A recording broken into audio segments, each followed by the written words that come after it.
Abertawe oedd canolbwynt ail ran taith y Llywydd o amgylch Cymru. Bu'r aelod cynulliad Rosemary Butler yn cwrdd â phobl ifanc yn y Red Cafe yn Abertawe. Sefydlwyd y Red Cafe yn 2001 fel man cyfarfod ar gyfer pobl ifanc yn y Mwmbols. Lledodd ei apîl yn gyflym ac erbyn hyn mae'n denu pobl o bob rhan o'r ardal gyfagos. Mae pobl ifanc o Red Cafe eisoes wedi rhoi tystiolaeth i ymchwiliad Pwyllgor Plant a Phobl Ifanc Cynulliad Cenedlaethol Cymru i fannau diogel i chwarae. Roedden nhw'n awyddus i roi gwybod i'r Llywydd sut, yn ei barn nhw, a gallai'r cynulliad ei cynnwys yn y broses ddemocrataidd.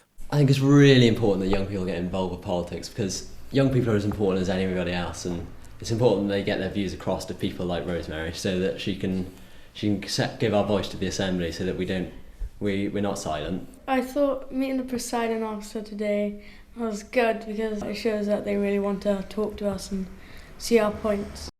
She was talking to us about things that were relevant and like voting at 16 and things. I think it's so important that young people are involved in politics because, as a number of the young people have said tonight, that they are real people, that they've got a voice and they shouldn't have a voice in the future, but they should have a voice now.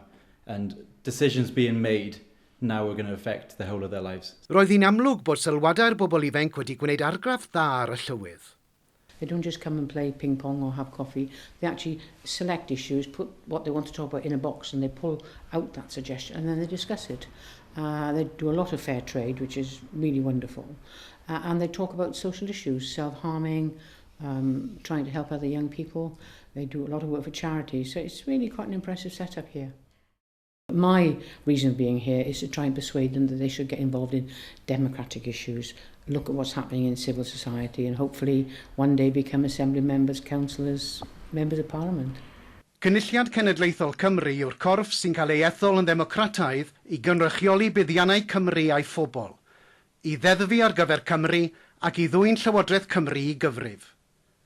I gael rhagor o wybodaeth ac i ganfod pwy sydd yn eich cynrychioli, ewch i cynulliadcymru.org neu gallwch chi'n dilyn ar Facebook a Twitter.